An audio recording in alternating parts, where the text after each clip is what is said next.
I rewrote it, but I don't know if I can transfer it over to that.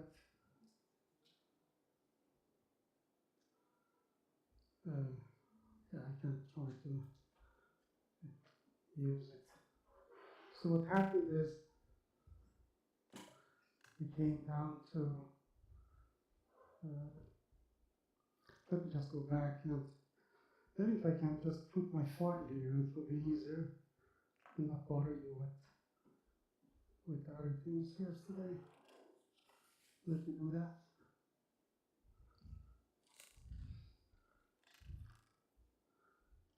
Yeah, let's do this. So let me put this file here. Just change the file.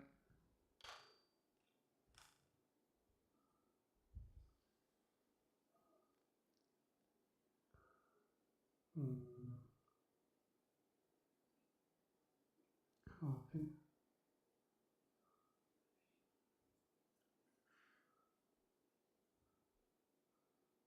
Paste.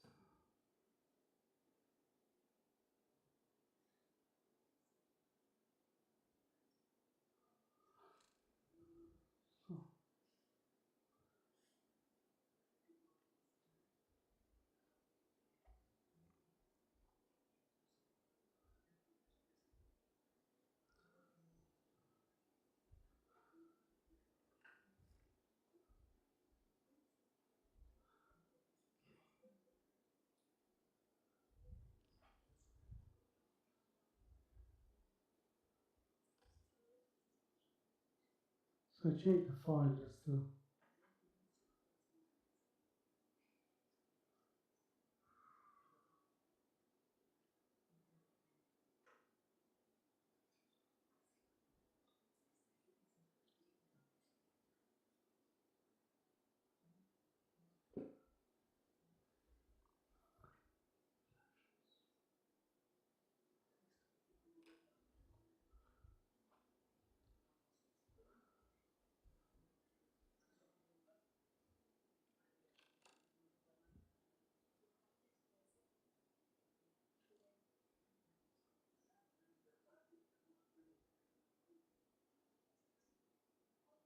replace the file in this destination. Okay.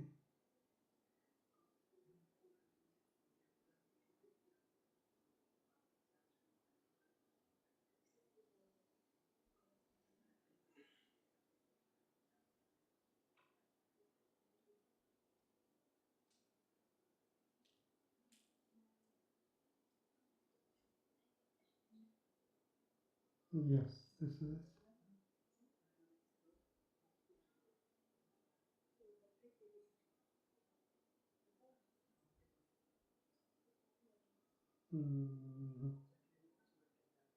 Okay.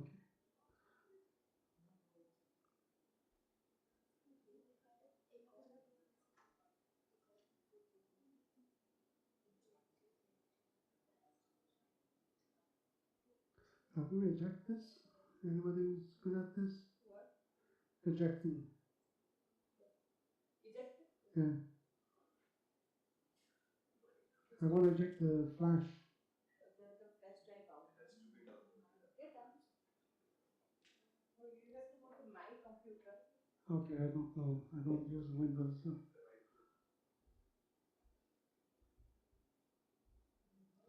Oh, yeah. This is the flash drive which you have? Yeah, some of them.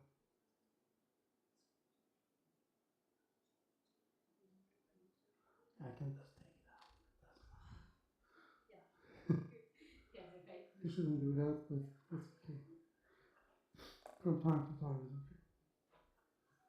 Use your coffee. So let's see what we. First of all, let me go back to this problem I told you about. So it's an exercise that was a little bit out of the blue. I was so let me come back to this. So I asked you to prove that if this is non-negative for all directions, then the function is one-dimensional. Then of course it's constant because you just take the reverse direction and it becomes 0. So this was not the case of the questions. So the question itself was not wrong, and the answer is that it's going to be actually constant, which is one-dimensional. But my intention was not this. So here's the question for you. So suppose for any direction phi, we have directional derivative of this function does not change sign. Does not change sign. Let's say in Rn, of course. Doesn't really matter if it's Rn or not, but then f is one-dimensional. Okay, so this is the correct question. It is not what I wrote yesterday. It was not what I meant. So try to show this.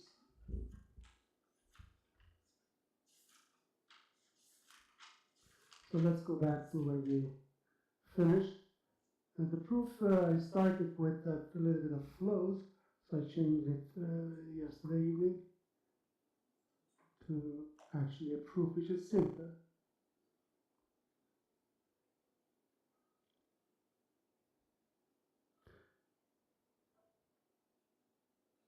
Yes.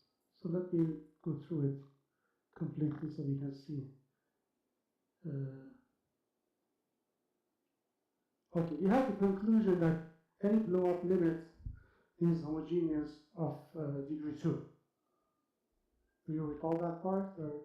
We use the monotonicity formula, the Weiss monotonicity formula, and from that we see that once you put Rs here, two different values, and then one of them go to 0, of course then the product would go to 0, so you get this one. And rescaling, you get that the limit is going to be the blow up, the monotonicity formula of the blow up. But then it's constant, so we realize that the derivative should be always strictly positive unless the function is homogeneous of degree 2. So therefore, u0 must be homogeneous of degree 2 because it's the w is constant. So that was the proof of it. And then from here, we want to go further and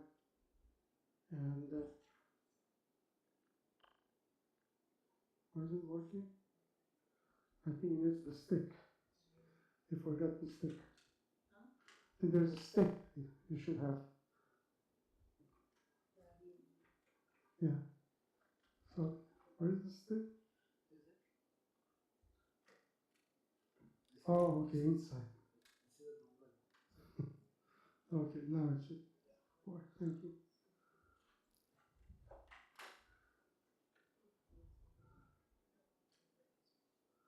So the next one was so any blow up of homogeneous function of degree 2. And our next claim is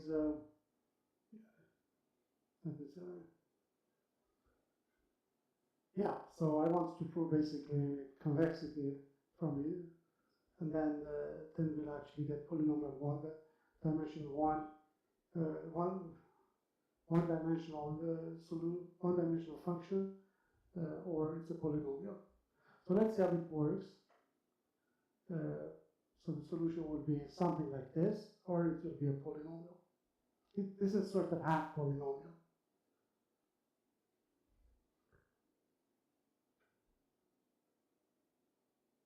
Okay, so this has changed finally.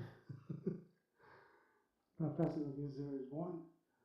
Now, so if the set has empty interior, that's one scenario. The set has empty interior.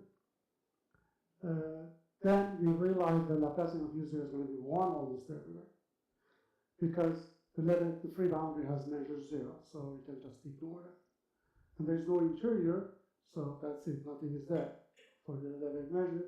So Laplacian of u0 is actually 1, and then Liouville's theorem applies, and you get a polynomial. I hope you work this out. So if Laplace of u0 is 1, everywhere the function has quadratic growth, observe the function has quadratic growth, then the function has to be a polynomial of degree 2. Alright? So the second case that was a little bit more complicated, we proved through a so-called ACF monotonicity formula on the board. That's one way, but I'm going to do it a little bit differently now, without using ACF. Because you realize that ACF can, in general, not be used in all PDEs if you have a different type of PDE than the Laplacian. So you might still want to do it. So we start proving convexity, and from the convexity we can later on prove that the solution has to be. This proof is longer actually, a little bit more involved than the monotonicity one, but still it doesn't use heavy machinery. It's a little bit. We use mostly classical analysis. So we try to prove convexity first. Convexity is already good.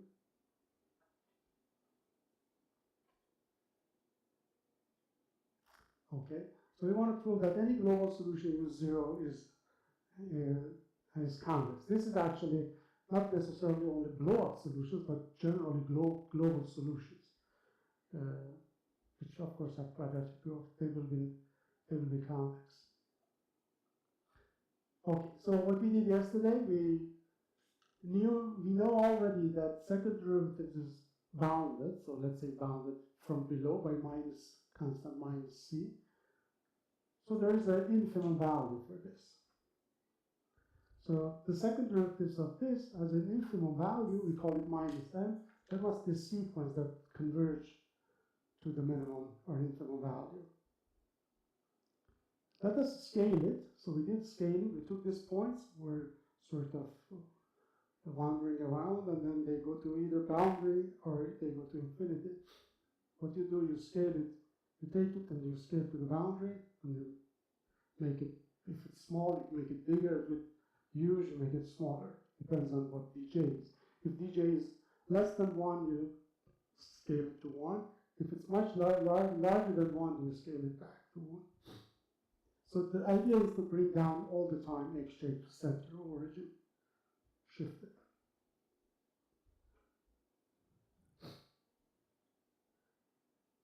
I always get this allergy in the mornings. It was very smoggy today. I thought it was fog, smog. It's small. Smog, yeah. So Laplacian of Vj is 1 in the polar rate is 1. Vj is uniformly bounded due to quadratic growth. And therefore, subsequence, according to all the rules we have learned, compactness, will converge to a limit solution where Laplacian of V0 is 1 in B1, and not only there, but it's 1, of course, everywhere where its support is. And then you really take the values, the infimum values for this guy at the origin. But then by minimum principle, this cannot happen.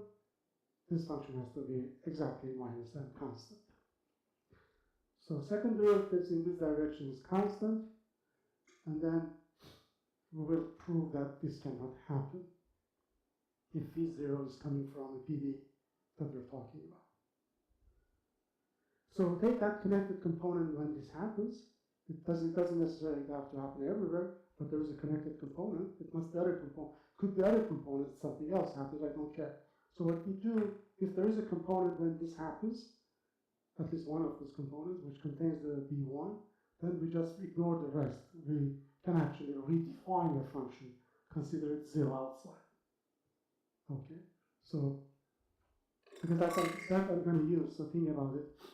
That this is one component, this is another component. So here is B1. So my function here is V0 is minus m here, but not necessarily here. The minimum principle only applies to the connected component, not everywhere. There might be another component here. So what I do, I just ignore this part. So this is, let's say, omega 0. So I redefine V0, let's call it something else, W0. I will not call it W0, but so I can just work here, and then the function is 0 here. So I again redefine it and call it V0. Redefine W0 with the name that you'll relabel it and call it V0. Okay? So let's integrate. So if you integrate, the function is second derivative is minus m. So think that you have direction is E1. So you take integration in the E1 direction. Calculus tells you the first, you take out the first derivatives, you will get minus m times x1 plus a function a of x prime. X prime means the other directions. So x prime doesn't contain x1. It's x2, x3, etc. So the first integration gives you d1 of v0 is minus mx1 plus a function depending on another direction. Agree? I don't know what a is, I don't care. I only know it doesn't depend on x1. Again, integrate, and this will be x1 here, plus another function b of x prime. Okay? I'm not doing anything but calculus 1. So this is the picture, and this holds everywhere in this connected component omega 0.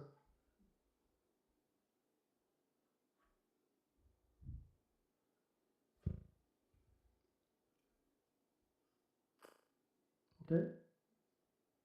So this is exactly the scenario I have, and I forget about the rest of the components. So let me erase here and let's see what we get.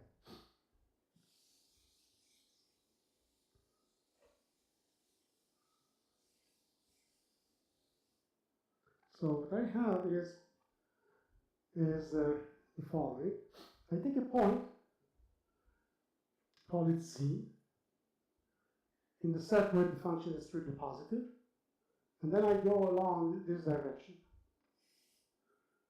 Then you see, if I go in this direction x1, this guy becomes larger and larger. And this is just constant. And this guy is also constant. Because x prime is fixed now when I go in this direction.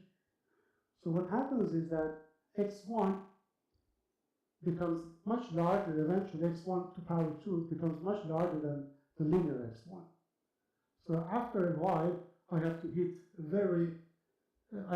a negative value. Okay, so this will become negative, but the function is positive, or non-negative at least. So this is not going to happen. So it means that, and this is only true, that equation or that equality here, that the value equals to this is only true inside omega 0. It means after a while I'm going to hit the boundary, and then this doesn't continue. So here I have the boundary. So I call this z plus lambda, or t plus, I call it t plus E1. Agree? I'm going to hit a point where the function is 0. This is a free boundary. I take any other point, I hit another point. I can do it on this side as well, and then I get something like this. So here V0 is 0, here V0 is 0. Oh, I don't need all these things, but what happens is, so this is z minus t minus e1. What happens now is my function is, think of a concave function, which is non-negative. The function is 0 here and 0 here, and the function is concave. Because second derivatives, concave, one-dimensional concave. Second derivatives of function d1 is minus m, so it's a concave function. So the picture is like this. But is it possible for this function to be having gradient that is 0 also? That's not possible, but there's actually an easier way. So the function is having if you look at the profile of the function, is something like this. But now, d1, so my function is 0 here, it's 0 here, and also in the rest of the set. And this function looks like minus m x1 plus a of x prime. That's the derivative. You have such a function when x prime z is fixed here, that's x prime is fixed, and you go along this linear function has to be 0 at 2 points. A linear function cannot be 0 at 2 points. So it means that it has to be 0 at 2 points. Call it z1 and z2 here, or z plus and z minus. But this is not possible. So this is a faster proof than what I tried to do yesterday. And that's it. So you get a contradiction. So that means that the original or the initial state we assumed m is a positive value is not true. So m is 0, and that means that second derivatives that are minimal is larger than or equal to 0. Okay, so this is a little bit shorter proof. Okay. So what we have done is that we have shown that what have we shown? We have shown that this V0, no, we have shown that U0 actually, that U0 is convex. So we're in case 2 now. So we have shown that, let me go back just. Yeah, I want to prove that this is non-negative. So I'm assuming it's becoming negative infimum, and then I get a contradiction. So the claim is that this guy, so the claim is this is non-negative. And we have shown that. So we have shown that second derivatives of u0 in any direction is non-negative.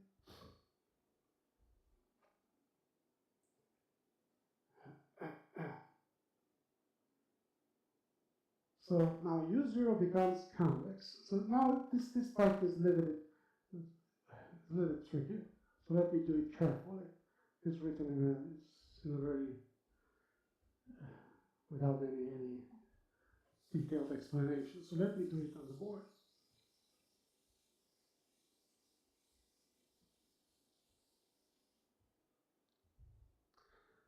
The idea is to prove that the function is one-dimensional. The idea is to prove the function is one-dimensional. And now we are at the case when either it's one-dimensional or polynomial. The polynomial case we're done. So if the interior of the coincidence set is empty, the function is polynomial. So if it's not empty, I want to prove it's one-dimensional.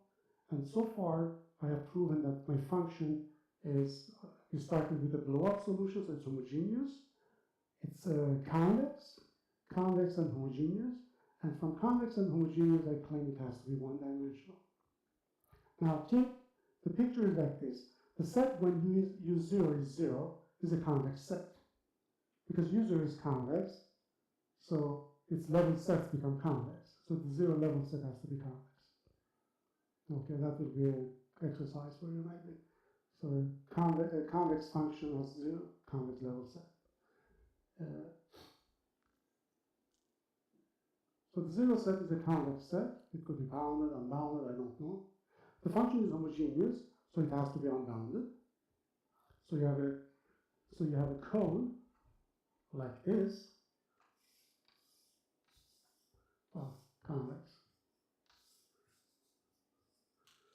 So a convex cone like this, and homogeneous convex cone, that's the set when u0 is 0. In this set. Now, you can think of this on the sphere. So there is a set on the sphere which represents this convex set. Okay? If I prove that this set is completely half spherical cap, then I'm done. More or less I'm done, if it's half spherical cap.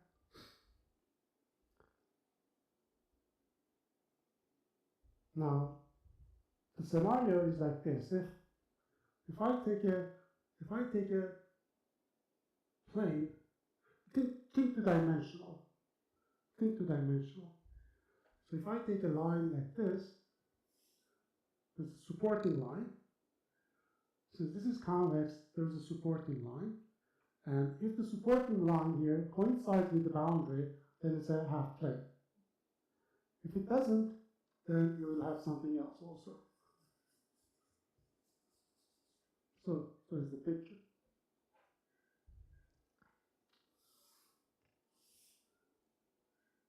So here, U0 is positive, completely. Okay? That's the picture if it's not a half plane. If the set when the function is 0 is not a half space, then this is the picture.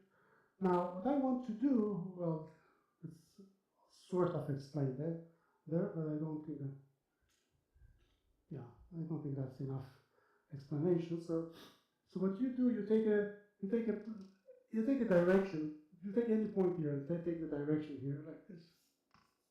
Take this direction, call it. You know that the following happens actually.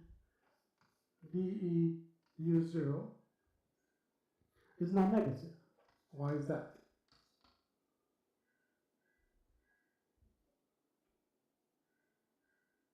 You start from here, dE U0 is 0. The function is 0, so the derivative is 0 inside at this point. And then you continue, and then I'm claiming that it's going to go positive. Because my function is, because second derivatives are non-negative. So it means that the first derivative of this first derivative is positive. So this guy is increasing. It goes from 0 to be non-negative. And then any point here can be reached by this. So you go in this direction, the function becomes non-negative. This is an important fact. So this function, we call it v or whatever you call it, h. So the function h, is what? Is harmonic in the set omega 0, what you want to call omega 0, let's say. This is a harmonic function. So a harmonic function which becomes 0 here, so h is 0 here, on the boundary of the cone, then it is non-negative inside, and it's a harmonic function.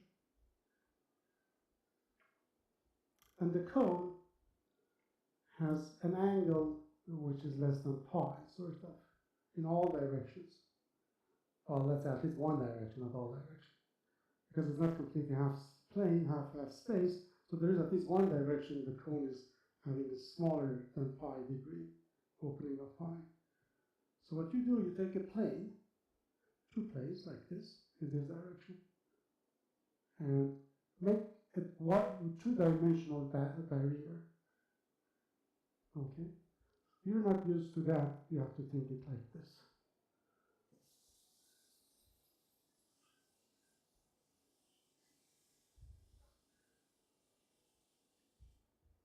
So again, the same picture.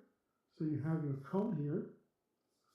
Okay. Now you can think that your plane is like this. Okay. So here you have Laplacian of h is 0. H is 0 on this boundary. H is that function there. And h is non-negative. There's one more thing we know here, that U0 is C11. So h is C01. H is C01. Now what I can do another play here. I can take a little bit, since this is not completely a plane or a line, I can take a little bit, open it up a little bit. I can open it up a little bit, take another plane, I take a new function, g. So let's say this is my cone k0. I take a new cone, k1, open it up a little bit, and then define a new function g.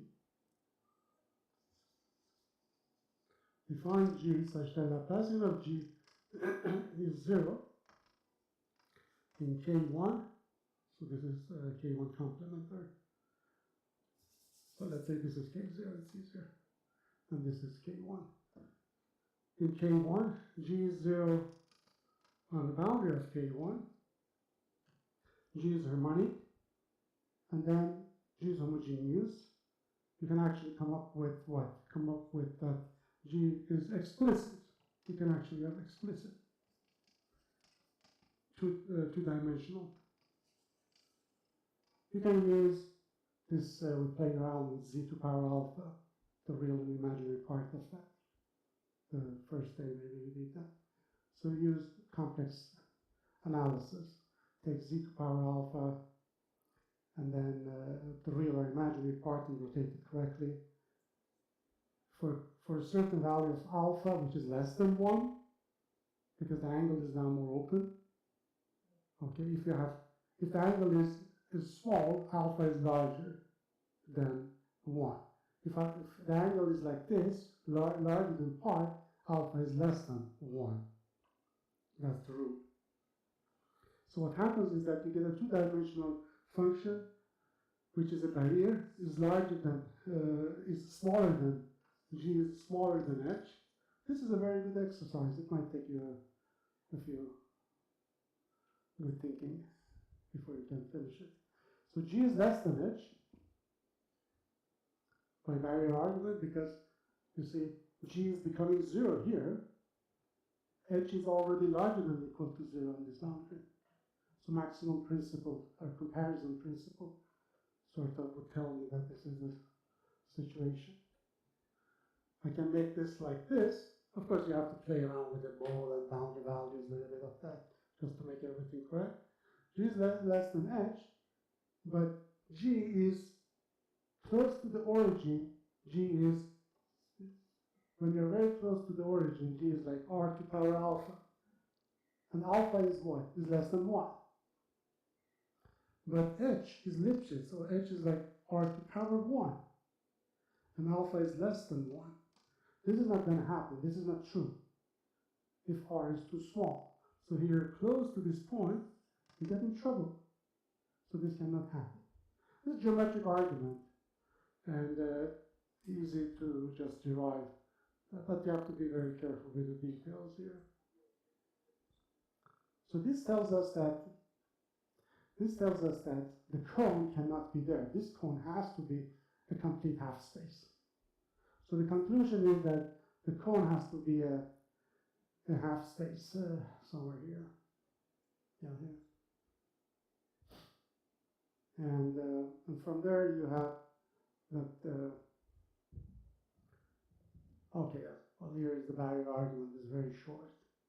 I didn't do much in the detail here. So you get a half space solution basically. Okay. Well, there's still one exercise here. So if you have that lambda 0, the coincidence set is a half space, and your function is convex, how do you know that function is one-dimensional? Okay, I'm just claiming it here, but you have to prove it. So here's one exercise. If you have your solution, which is convex, so you have your u0, which is convex, and the set when u0 is 0 is a half space. So it means it contains a complete, let's say upper half space or lower half space is completely in the coincidence set. Can you prove that the function is one-dimensional? That's a good exercise. I think we're getting too many exercises.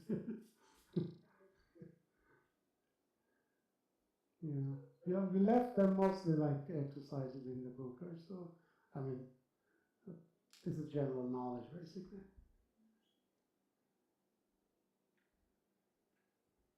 So do you use that it will be a solution here? Do you require to use it as a solution for that particular exercise? That I don't remember. I have to think about it. And thinking is never good when you're standing in front of people. You have to be prepared. So maybe not. Also, I have a No, wait a moment. Because if you have second derivatives, there's so you are still yeah. If second derivatives, second derivatives are non-negative, it means that the function is increasing. So it means that once it gets zero, yeah, I don't remember it. Once it gets it is because you want to say so when you say it is half space, you are already specifying what is the boundary. So yes. You want to have it, say if your half space is x1 greater than 0, then you have it only x1 square. You cannot have any other. Does it mean, yeah, because It doesn't look like so straightforward. I'm thinking somewhere else. If we subtract x1 to power 2, let's say it's upper half space, if you subtract it, then it will be a harmonic function. Still, it will be 0. Yes, yeah, I think that's the solution. If you take a harmonic, if you take a u0 minus, I'm solving it for you. That's okay. So if you take my u0 minus x1 to power 2 divided by 2, that can be a harmonic function. You're taking out the Laplacian, the source, Laplacian of u0 is 1. So this is going to be a harmonic function. They are both 0 here. That's what Yes, they're both 0 here. And they are both having quadratic growth. Okay. So if you take the derivative of this, that will have linear growth. Is that enough? A linear growth and... No, what I mean is, what I'm saying is, to prove it is one dimensional in upper half space, maybe you don't require it to be the solution, but maybe the direction in which you will have it to be one dimensional will be determined by what half space you are in. That's what I'm saying. Yeah, we can just rotate it. Yeah, that's fine. So say without loss of generality, if you assume it is x2 greater than 0, then we should be expecting only x2 direction, not. But I don't see directly. Yeah. So that's what. So if you want to have it more specific, then of course you have to use comparison because you're having 0 boundary conditions, and that may not allow other directions to. I don't see how without PD, I have, right now I don't see. Yeah. But with PD, you subtract your x1 power 2 divided by 2 to get a harmonic function, which vanishes twice on the boundary. Yes. But it's sort of analytic continuation thing, something like that. So the harmonic function, which is 0 on the boundary, the gradient cannot be completely 0. It could be 0 at some lower dimensional sets, but not in a whole positive dimension, whole lemma or even unique continuation properties. We will see.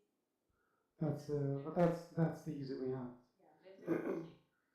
Then you have to check if you really need that it solves PD or not. But maybe yes. Convexity is a very strong property. Maybe that I cannot right now think about it. So let's summarize what we have. So we took a local solution, we scaled it, and we looked at the blow up of this, and we obtained a homogeneous global solution, and which is either a polynomial or a half-space solution. That was the outcome. So either half-space solution, like this here and 0 here, or it's complete polynomial. Polynomials we don't like. So it means that when you do blow up, you have to assume from the beginning that the free boundary is in a way that you get actually the half-space solution, and not the polynomial. Because if you get polynomial, then you don't expect the free boundary to be smooth in the way you want to. So half-space is good. So you can start your machinery now, your theory and or strategy of the proof around points when the blowouts are at spaces. And of course, you don't know if you blow up, it will be out of space or not. But there is another way of doing these things, which I think I'm going to do here. Well, there are examples here when actually polynomials can appear, and polynomials can be of lower dimensional. Like in 3 dimension, you can get this one, which has a free boundary, which is just a line. You can have the polynomial x1 to power 2 divided by 2, which is positive here and positive here, and the free boundary is this. You can have polynomials when some of the monoms are missing, and then you will get lower dimensional free boundaries. Okay, so you see the richness here to study what kind of things you can get, and then go and look at singular points, but we will not do that. I did not do it here at least. So to obtain regularity, we'll restrict ourselves to the so-called good points. The good points will be those that really give you this one, give you half spaces. So we avoid cusps. And for that, what we will actually look at is, so we call a regular point, x0 is a regular point if the free boundary doesn't have a cusp. And it's a singular point if it has a cusp. So if you compute this, if you compute the, so that W here is the Weiss energy we had from the beginning, from yesterday, if you remember that. So let me go back to it so you can see.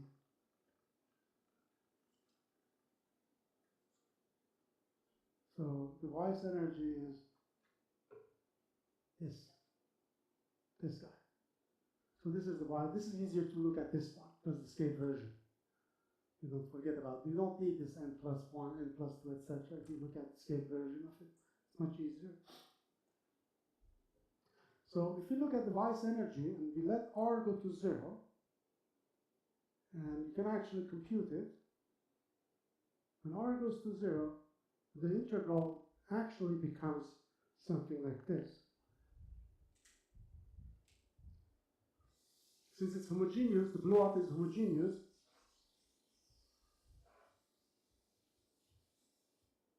Let's see. So what is the integral? The integral will be the gradient of, since it's homogeneous, I can take out R. Okay. So if I blow up, it will be homogeneous. So ignore R because it really doesn't affect this homogeneous. So you have gradient of u to the power 2 plus 2 times u. Integral over the polar rate is 1 minus 2 times u to the power 2 over b1. Agree? This is the integral. I'm taking out r to be 1 because it really doesn't matter. If you put r here, it's homogeneous, you can take it out. Think x0 is 0. Homogeneous of degree 2, then r circa.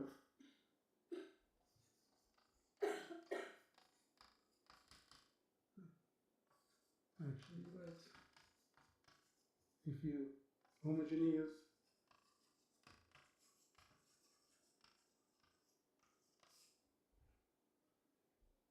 so if you integrate by part, this will be on the boundary, 2 times u, normal vector of u on the boundary, minus Laplacian of u. Agree? Or not? Integrate by parts, and then u times Laplacian of u plus 2u.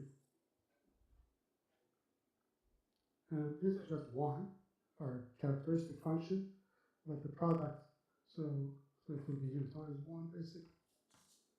Characteristic of u is positive, so the whole thing is just u. And then you get minus 2u2 over the boundary. But the whole thing here will be just u.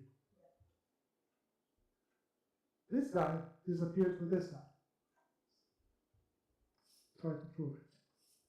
You did this computation yesterday. Did I? Yeah, I did. Not completely. Now I'm saying it's homogeneous, so they cancel. There I didn't have homogeneity. Yeah, I just add them up, but I didn't use homogeneity. Now I'm using homogeneity. So it's homogeneous of degree 2, it means this guy and that guy are the same. So this will be 0. And you get, so yesterday we got something else. Today we get this one. Yesterday we got something else, u prime to the power 2, because I didn't use homogeneity. But today I'm using homogeneity, I'm getting this. Well, yesterday I differentiated. I'm not differentiating it. I'm computing W. Okay, because W prime. Yesterday was W prime. I'm not doing W prime. Today I'm just doing W. So it's just integration by parts. Yeah, W you can integrate by part, and this, if U is homogeneous of degree 2, these two cancel, and these two together will be U. That's the integral. And now you realize that if U is homogeneous polynomial of degree 2,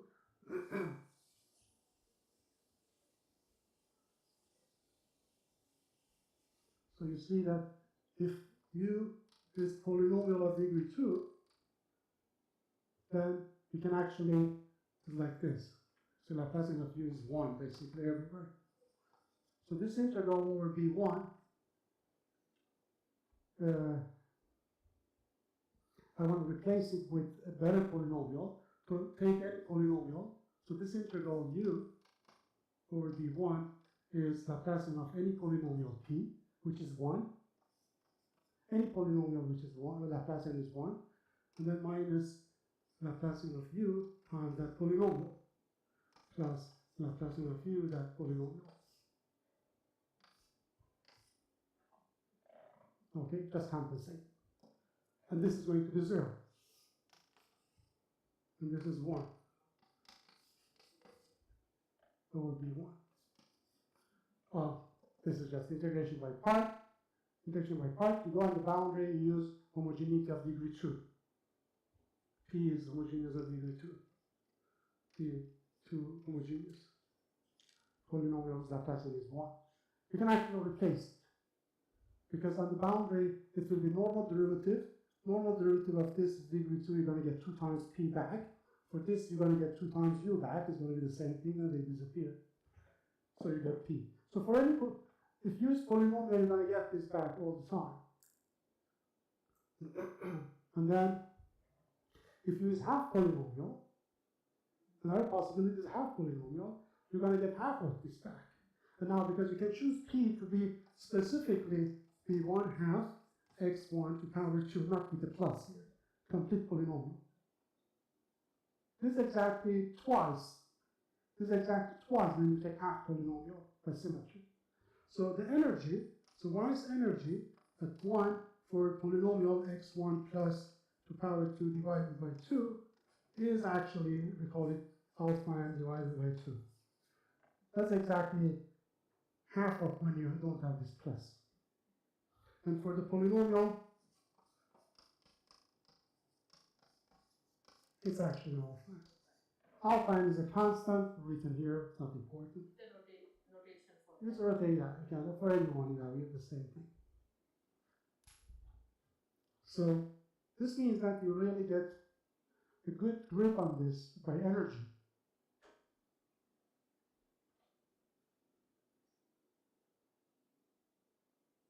Okay, so this means that at regular points, you're going to have spaces, blow-ups or half spaces, you get half the energy, the low energy.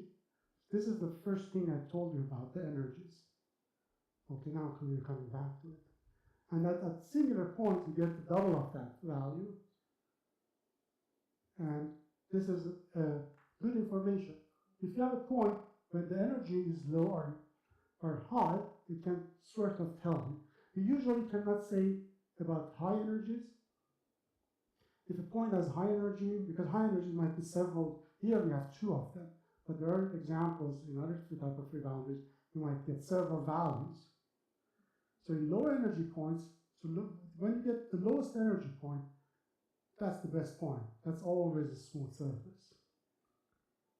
Okay. When you get high energy points, those are sort of isolated, not completely isolated, but they might be isolated from other singular points. Okay, they are connected to certain type of singular points by, let's say, you can think of something like this. Okay, a cusp, and then it goes like this. You see, this cusp is connected to other cusps of the same type, but it's not connected to lower order cusp when the energies might be higher. You don't have it here, but you see that it cannot be connected to them. So these are very interesting geometric thinking. You have to really think clearly to get all these things done.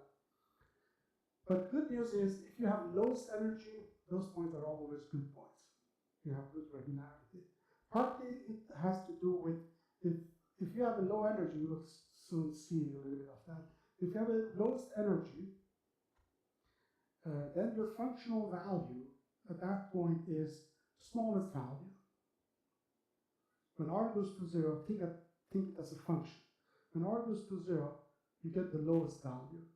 Now, if you start with other points coming close to this, take any other point coming close to this, and compute your energy value asymptotically at that point.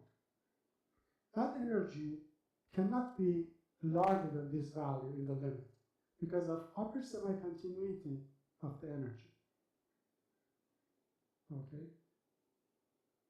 So because of upper semi-continuity, so this W is upper semi-continuous. We talked about lower semi-continuity of the functionals, if you remember. But now I'm saying, so this functional is lower semi-continuous in the variable u, but upper semi-continuous in the variable x. And yes, in x. And that's very important. So if you would define, so for each x0, you would, and this is just depend on x0, agree? And u is fixed.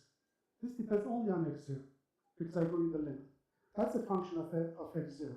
That function, I give you as an exercise to prove is upper semi-continuous in x0.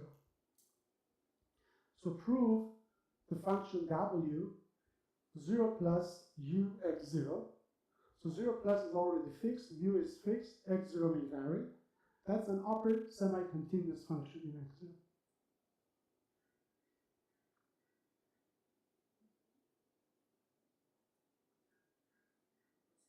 So if it's upper semi-continuous, you fix a point x0, and you come with other xj's close to this, the value in the limit must be larger than equal. So this value here is larger than equal whatever you're coming to, because it's upper semi-continuous, that's the definition of it. So it means energy values around this point for free boundaries are always less than equal to this. So it means the energy values close to a minimum point is always less than equal to this, so it has to be that, because there's no other values. So it means all points seems to be regular points. If you take a regular point, then anything around it is regular. Of course, the neighborhood depends on a lot of things. But there is a neighborhood that all free boundaries are smooth. And you see that already if you take a cone. So think of a cone.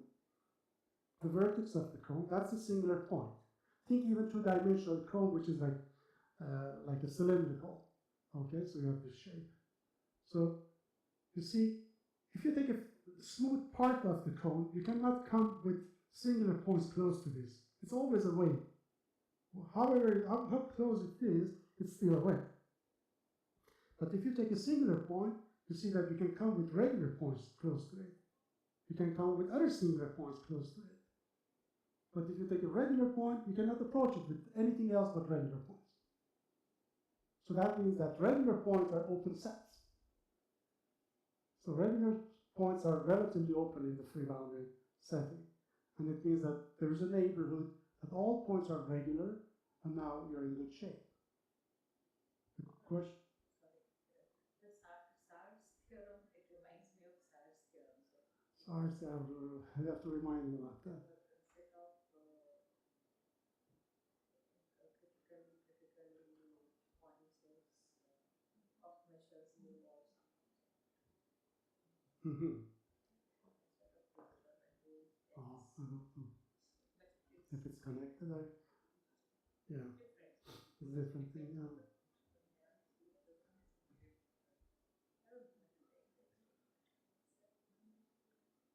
Yeah, I think I usually find this the most beautiful part, in the sense that it carries so much information. It really carries a lot of information.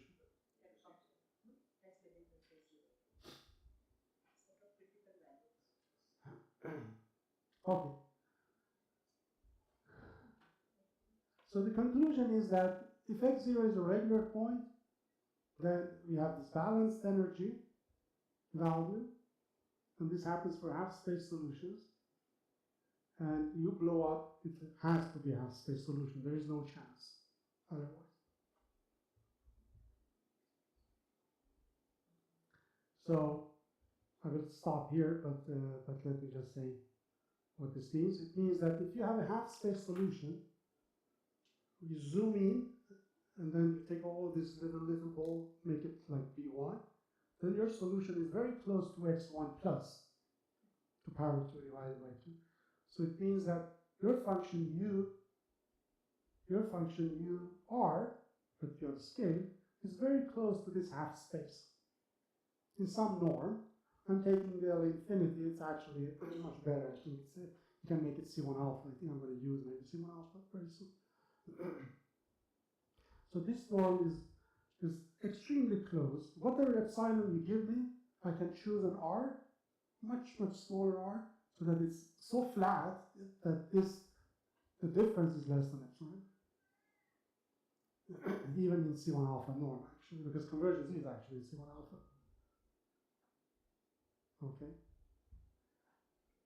We're going to use this very soon. And this already actually reminds us of the problem with x2 minus sine something. We had this picture, and we tried to prove that the derivative is larger than equal. So this is the place when it helps us to get to that example and do the drill that we did with the example, but we're using PDEs here. I think we should take a break now and come back. Yes.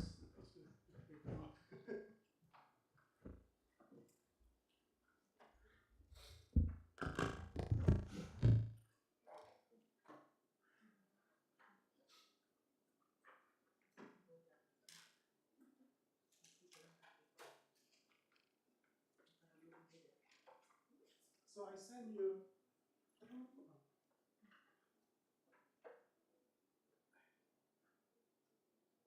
It's getting tougher. This is the beautiful part. These are all fresh whiskey.